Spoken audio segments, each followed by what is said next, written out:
Welcome to the Volpe Report podcast, the state's premier public affairs show dedicated to the topics that matter most to Pennsylvanians. I'm your host, Chuck Volpe. Join us now as we speak to this week's guest. The following half-hour show is a paid political program and is not endorsed by this station, management, or staff. The following program is brought to you by Excalibur Insurance Management Services. We welcome to today's show the Republican leader in the House of Representatives of Pennsylvania, Jessie Topper. He represents the 78th House Legislative District, which covers Bedford County and Fulton County, which are counties in western Pennsylvania. Jessie is in his sixth term in the House of Representatives, and in 2024 was elected Republican leader by his colleagues. He is chairman of the House Education Committee, and in fact is the son of a school teacher. Jessie earned his bachelor's degree from Frostburg University, where he graduated magna cum laude. In his youth, he earned the Eagle Scout rank in the Boy Scouts, and at Bedford High School, where he attended high school, he was a three-sport athlete and currently coaches football at Bedford High School. Jessie is also an accomplished musician and enjoys playing the piano and organ at local churches. He is also an umpire in baseball and a PIAA official in high school basketball. We will discuss on this show the upcoming June 30th budget deadline, as well as the impact of energy, tech, and data centers, as well as AI in Pennsylvania's economic future. We'll also talk about the issues relative to the governor's additional multi-billion-dollar increase over last year's budget and whether it's realistic that this budget will in fact pay for itself, as the Democrats have claimed. We'll also talk about areas where there's compromise. And lastly, of course, we will discuss education in Pennsylvania's future and funding for it. This is the Volpe Report, a weekly news and political interview show examining the latest local, state, and national issues with Chuck Volpe. Insightful, informative, controversial. The area's premier political talk show, the Volpe Report. Mr. Leader, welcome to the Volpe Report. Thanks so much. Good to be here, Chuck. A pleasure, Jessie, to have you. And as we talked a little off camera, this is my first in-person meeting with you, and it's a great honor, and it's a great time for you to be here, Jessie, and for our viewers to hear from you. Obviously, we're all aware, the elephant in the room, we have a June 30th deadline looming for the Pennsylvania budget. You're the leader of the Pennsylvania House of Representatives Republican Party, a one vote in the minority by one single vote, which means you have a great deal of power and leverage because it's not much room to play with there. At any rate, I have done a number of shows. I talked to you briefly about it. In fact, last Sunday, we had your colleague, and he's in the majority by one vote, the Democratic leader in the House, Matt Bradford, who I know you know well as your colleague. And a few weeks before that, after the governor's budget address, we had Pennsylvania Majority Leader in the Senate, Joe Pittman, good friend of mine, breaking down the budget. So my audience actually, no other way to say it other than they have a pretty good view of the issues. That we've synthesized a lot of the talking points. But let me start with the very beginning. The budget deadline looms. Two-part question. How close are you to getting a deal? And some of the sticking points that are still sticking points? Well, I still think we're ways off. Conversations have been ongoing. But one of the biggest issues, Chuck, that I see of this budget, I saw it when the governor presented his proposal. I've heard it in talking to colleagues, and it's just about doing simple math. Even if we didn't raise spending one penny, which we know that's not feasible, but even if we didn't raise it one penny, in 2 to 3 years, we will still be in deficit spending, because even if you take the cost of carry of this budget over to the next without any increases, we're still spending down the surplus, we're still spending down the rainy day fund, because our economic growth, our projection for economic growth is on a downward trend. Pennsylvania is not open for business right now in many ways, particularly in our energy sector, where we don't have enough new development, A, for job creation, or B, to alleviate stress on the grid. So we are facing some major financial issues in this Commonwealth if we don't actually put the policies in place that are pro-economic growth policies. So my message at the budget table is we can talk about the numbers all we want, and there's plenty of talk about the numbers.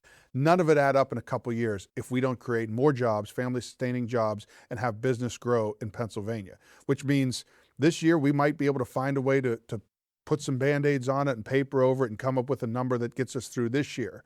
But we are not setting ourselves up for success in future years. So that's the message I'm trying to bring to the table, is regardless of whether this thing gets done on June 30th or if we need to continue to fight for these policies, I think it's worth it. I think that the quality of the product is worth putting the time in to get this right. Yeah.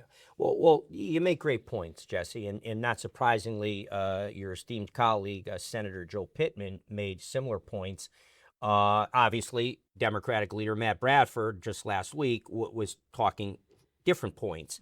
And it was a very cordial interview I had with him. But I, of course, made some of the counterpoints that, you have a lot of things on projected growth and economic development you're counting on. And I didn't get too much into it. Right now, that money is kind of one-time funding that's gone and won't be here. You and I agree. And I think most people don't understand government, national and state government. Once something gets in the budget this year, it stays and it becomes legacy, as you know. But here's my point. It's somewhat counterintuitive for me, and you've just illustrated that the things that can produce the economic growth to actually pay for a $51.7 or so billion budget and a big several billion dollar increase over last year alone, the things that can do that are energy sector. We have the second largest natural gas reserve in the country, and the governor, in the meantime, while he's asking for these extra billions because, we're going to have money to pay for it somehow, I would suggest that maybe he's going to play the daily number or the lottery for it.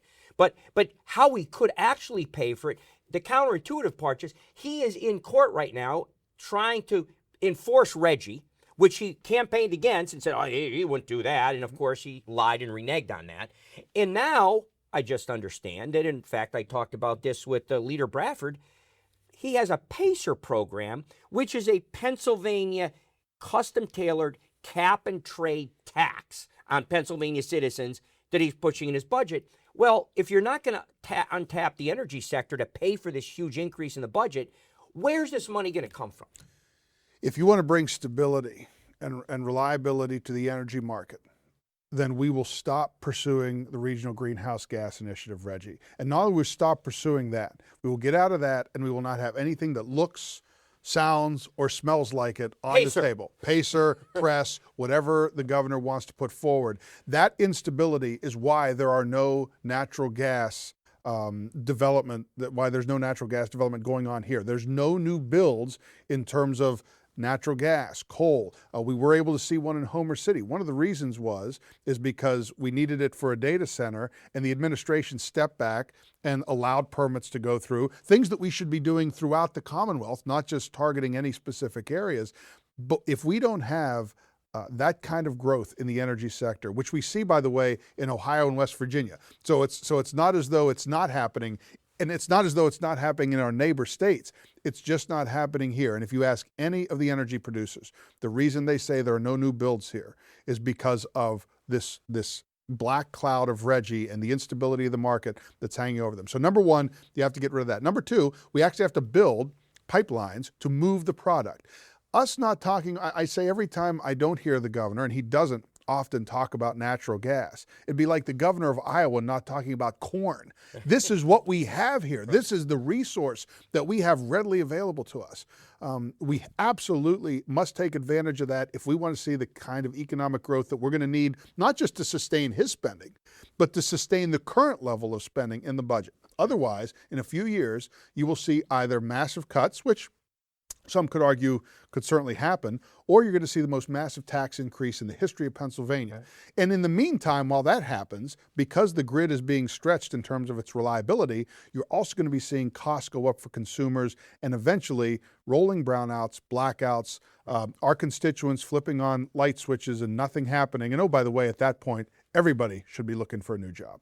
Yeah, well, you raise a bunch of good points. So let me start with this concept, Jesse, and I talked to Matt about this. I also talked to Joe Pittman about this, is that if you're basically somewhat sentient and aware of what's going on in the world around you, everything I hear is about the coming of AI, the importance of artificial intelligence. Now, I'm about as far away. I know you've seen my flip phone from the 90s, so I think I can, in a court, they take judicial notice of the fact that I'm somewhat slow when it comes to technology. But I read newspapers and I study, so I do know this much. Without knowing much about artificial intelligence or its, tentacles and ramifications, which are a consideration. But here's what I do know. Everybody I've heard talk on the subject says the energy requirements for AI is significantly greater than anything we currently have, and our grid is already tested. Far woke, progressive states like California and others, that they're ICE cars, internal combustion engine cars, are going to be gone. It's going to be all green energy by 2035. They've had some of the worst blackouts already pre-AI in their state, where for whole months this summer, people could only charge their electric cars on odd-numbered days. It was like the energy crisis. With all of this storm coming, and people, one other insert into this conversation. One thing, again, apparently people don't follow. They're all amazed at how they call them the tech bros, the Mark Zuckerbergs of the world and others. Why are they going to Mar-a-Lago? Why are they making peace with President Trump? Because they understand the coming, for them to survive, the coming impact of AI and the energy requirements that's going to bring. Drill, baby, drill. I mean, oil, gas, everything. And the thing that bothers me as a Pennsylvania, we have a very elderly, compared to a lot of states, older population. They're barely getting by with property taxes and other things. And if they could get their energy bill by untapping our natural resources, oil and gas, to be anywhere close to what it's capable of being, Jesse, they're bills that they can't afford right now. We have seniors literally heat or eat in this state. They have to make a decision whether how much to scrimp in their grocery bill so they can afford not to freeze to death in their home. We should be tapping our energy. It fixes our budget issues. It lowers taxes. Our seniors can have almost free energy. It makes no sense to me that that's not being done. And that's why it has been the number one policy initiative of the House Republican Caucus, has been energy and energy development, because it is the answer. It is that silver bullet to what we need here in Pennsylvania on all of those fronts. They're digging coal out of the ground in Germany again. Germany's not exactly, anywhere in Europe is not exactly a conservative bastion right now, but they recognize you've got to get the baseload capacity somewhere. We have coal, we have gas, we have oil reserves, we have what we need in Pennsylvania to be able to sustain. You see the data center near Harrisburg literally starting up 3 Mile Island again.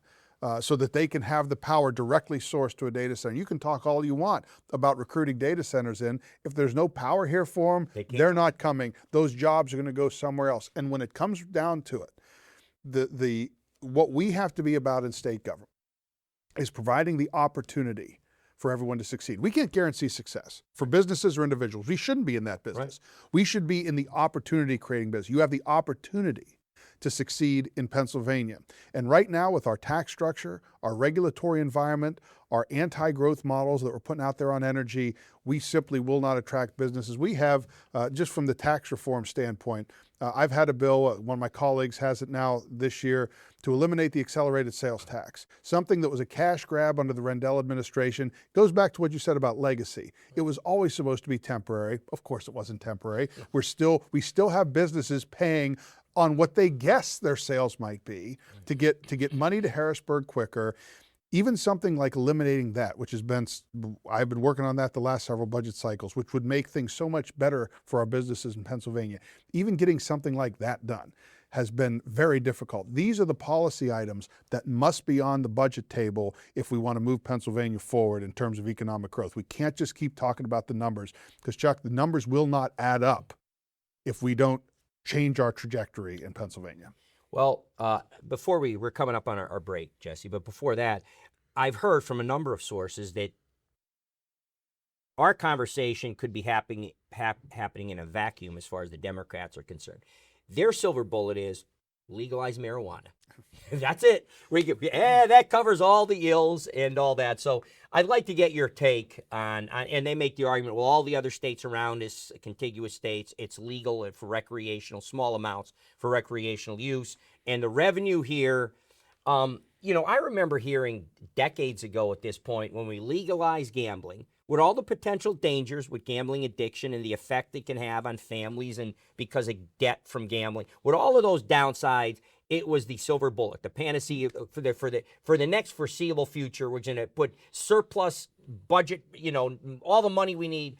Well, that hasn't come close because, like everything else, they immediately spent up to what that revenue was and surpassed it, and we're right back into the deficit hole again. So, your thoughts in a general way before we go to break on the legalization of marijuana? The governor's budget proposal was based on two items that aren't even legal or regulated yet in Pennsylvania. We can't look at marijuana as a cash grab. It doesn't work. I'm sure there will be calls to continue to look for the legalization, but the bill that was before us in the House would have actually cost money initially and would only have generated maybe something like $15 million, which in the scope of what the governor said, $500 million, it's lunacy to think that. When Cousin Joey can grow it in his backyard and you can go get it for $5, the idea that the state is going to have a model where we're going to sell this stuff and it's going to produce that kind of revenue simply doesn't work. We can't be looking at these areas as our fixes for revenue. We can look at it in areas of developing public policy, but we shouldn't be looking at them as revenue grabs because, quite frankly, as you mentioned with gaming, as we mentioned with the cigarette taxes, it simply isn't sustainable and it's not a model that works. Well, with that good answer, Jesse, we'll take our break and we'll come back right after these announcements. We're here today with Pennsylvania Representative Jessie Topper, who is the Republican leader of the Republican caucus in the House of Representatives in Pennsylvania. We've covered a fair amount of ground, and there's still budget issues remaining to be talked about. The June 30th deadline is a few weeks away. It's right around the corner, and the sides appear to be somewhat still pretty far apart. And when we come back, we're going to talk with Jesse about where there's movement for compromise and what he thinks could get compromised. We'll be back after this message. There are more places you can watch the Volpe Report, your premier political talk show. Tune in to Fox 56 every Sunday morning at 10:30 as we bring prominent national and state officials right into your living room. Or watch on YouTube at the Volpe Report, where you get full access to all of our episodes, wherever you are. Our guests are the newsmakers, the decision makers, the people who shape the policies that affect us all. We dive deep into what matters most to Pennsylvanians with in-depth interviews that give you the full picture. We're dedicated to providing you with unfiltered, thought-provoking conversations. Whether it's local policy, national politics, or everything in between, we're right here to break it down and keep you informed. So wherever you want to watch, the Volpe Report is always here for you, delivering everything you need to know in today's political landscape. Welcome back. Again, we're here with Republican leader in the House of Representatives, Jessie Topper. And Jesse, we covered a lot of ground in that first segment. You pretty much, if you're watching this show and hoping for this panacea the Democrats have promised in the budget and the governor, this was probably a downer of a first half of an episode when they heard the reality side of what's doable in Pennsylvania. Well, let's turn our on a more optimistic note. What grounds? A lot of water's gone under the bridge since Joe Pittman came on right after the budget address, and both sides were in pitch camps across a river. Now we have to get a budget done for Pennsylvania. So, what areas do you see movement? What areas, including the subjects we already talked about? That's fair game. What issues is there movement that we think we can get stuff done? And go through whatever checklist you want. One of the issues I had talked about quickly before, you had been a chair of the Education Committee in Pennsylvania, son of a school teacher. So education and public school is, you were homeschooled, I guess, I heard, then went to Bedford High School. But at any rate, you're familiar with education and the issues in it. So that might be even a good place to start, because my issue is that the governor campaigned for governor, promoting, and that shockingly for a Democrat, usually responsive to the PSEA teachers unions, no, we need school choice. I'm for school choice. And then sneakily in his first budget, he did put something in there. But of course, in almost a wink to the Democratic House, they wouldn't go along with it. They had that one vote majority, and he immediately redlined it and threw it out of the budget. So I don't know how serious he was about it, but even in that budget that got passed, he did have, through things like tax credits that went to fund scholarships and effectively not a pure voucher program, but it allowed students with aptitude in the worst school districts to have the opportunity to move to a place they can get a quality education. Well, I checked this budget, and there's nothing there. Even the things that were there last year are not there this year. So let's start with the education issue. Is there any ground for compromise there? Yeah, and I'll look to two things. First of all, when it comes to school choice, I am living proof that not every student learns the same way, and we have a responsibility to ensure that no matter where you're from, no matter what your socioeconomic status, if you are a child in this Commonwealth, we have the responsibility to ensure that you have access to a high quality education. Once again, it's about that opportunity. We can't guarantee success, but if we're not guaranteeing that you have access to a high quality education, even if you happen to live in a school district where that school district is in crisis for some reason, or if simply the traditional public school model doesn't work for you, if we're not fighting for those kids and those families to have a choice, then we're missing the mark. And as long as I'm the leader of the Republican caucus, that will always be something that we fight for in every budget cycle. One area that we really saw, I think, some good work being done in last budget was in higher education and reforming how we fund and how we look at our institutions of higher education. We have a constitutional responsibility to educate kids kindergarten through 12th grade. We don't have that in higher education, which means every dollar we invest should have a return on investment. Starting the Grow PA program last year, where we're looking at scholarships for high demand areas of education.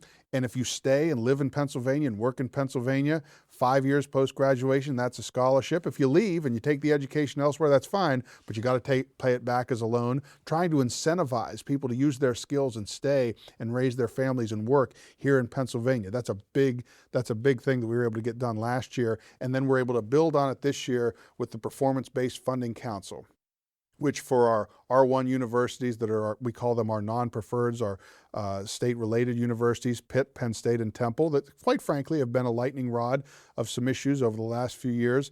We've said instead of just approving increases, you have to show us through the data, the metrics, that you are providing return on investment for those dollars. And if you meet those metrics, the money follows. So we're not just sending money anymore. It's actually attached to data of what you're producing for Pennsylvania.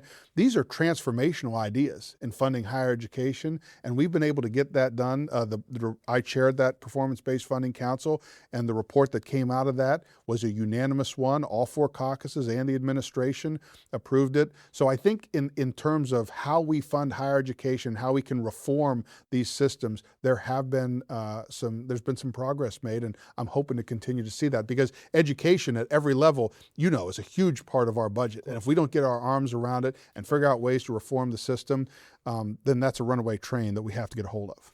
Well, one thing you triggered a long distant memory of mine. I ran for governor of Pennsylvania a long time ago. I was a Democrat for 45 years, and I ran for governor as a Democrat. One of the things I was a big advocate of then, I got into it in debates, and it was part of my program. I cut commercials on it. I called for report cards for teachers, and to start bringing, as governor, leadership in terms of accountability way before we had a $5 billion underfunding constitutional crisis, according to the Commonwealth Court, of funding public education. We know that responsibility exists. You agree, I agree, everybody agrees. So having said that, again, is there any way to get some accountability? And I know the Commonwealth Court has said you have to increase the funding. I know that's a requirement. But is there any way, other than just throwing money down a bottomless pit and getting no return, that we can do this? Well, one of the ways we tried to do that in the last budget was by running the money through what we call accountability block grants, which is still, you have to show how you're using the money. And the thing that I push for in the Basic Education Funding Commission that we will continue to push for, what are the results? Where are we getting to? And not everything's standardized testing, right? Not everything's that. But we should be able to measure student growth and student achievement. And if we're not doing that, we're missing the mark. And you don't have to be a rocket scientist to figure it out. You know how you measure it? How are these kids doing when they're graduating, right? What are they doing? Where's our workforce? Where's our economy in Pennsylvania? These are all metrics. Where's our crime in Pennsylvania? They build jails near where the reading levels are below average. Why do you think that is, right? So there are a lot of measures we can use in our society to tell us whether education is working, whether it's not, and if we're getting to individualizing students' education for their purposes and what they can do and what they're passionate about, clearing the waiting list for career and tech education where there's thousands of kids that can't get into the kind of education they want because we simply don't have the space for it. In 2025, it's a borderline crime. These are the things we have to be looking at. It's not just about the money, it's about reforming the system. Well, believe it or not, our time is almost blown through, but I have one last thing I think we at least have to talk about quickly. There's a bill on voter identification. Could you kind of tell us your position on it? I heard Matt Bradford's the Democratic position on it, but what's your position? So anytime you have election bills, it's about the content and about what goes along with it. I am very supportive of voter ID. I believe that our caucus is supportive of voter ID, but we don't vote on concepts in the House. We vote on the actual language of bills. And I think in order to see an overall election bill move through the House and the Senate and get signed by the governor, there's a lot of moving parts there, and we have to come to agreement on all those parts, or else none of them succeed. Matt Bradford, I remember this because we had this discussion with him. He referred to the Republicans, he used the words buyer's remorse. And he said, you know, when we put this mail-in ballot voting in Pennsylvania, the Republicans had wanted to take that where you just circle a square and you vote straight party line, that needed to be removed and get into individual. So his argument was basically it was more of a buyer's remorse type situation. So, you know, my feeling was that, and my answer is, that's changing the subject. To me, it comes down to, look, everybody, to my knowledge, has to have identification to walk out their front door. You open a checking account, voter ID. You want to buy a six-pack of beer, you need voter ID. You want to get on an airplane, you need voter ID. Check into a hotel room, you need voter ID. And now we have the Real ID law that's here, right? People have to get picture.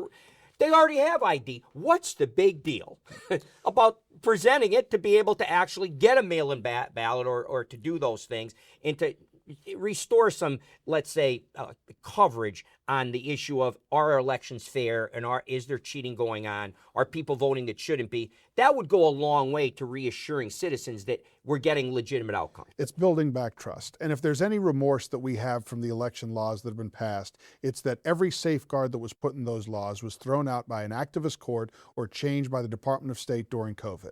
Right. And that's where the remorse lies. It wasn't in the original, some of the language that was crafted. It was the fact that a lot of what we saw as the safeguards around security were thrown out in a time of what was considered crisis then.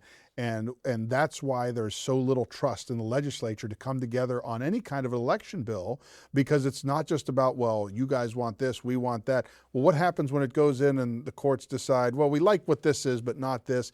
There's mistrust when it comes to election legislation in the Pennsylvania General Assembly and amongst the public. And until we restore some of that trust, I just don't see a lot getting done. Well, you've answered one question I had. Why is there a major movement, mostly Republican movement, to vote no on the 3 Supreme Court justices that are on the ballot, the 3 Democrats that pretty much let Tom Wolf do whatever he wanted, back in 2020? Because we don't want activist judges. We want judges that read the law, not what they want to read, but what they actually need to read and what it says at every level, and that's what we'll be pushing for. No doubt. Again, we're here today with the Republican leader in the House of Representatives, Jessie Topper. We covered a myriad of subjects, and again, we have a looming budget deadline, and you've heard some room for hopefully compromise. You also heard some of his version of the realities, which, not surprisingly, are different than the Democratic version of the realities that we've heard as well. So ultimately, the voters will decide. That's why this show brings you the information you need to make those decisions. We'll be back next week.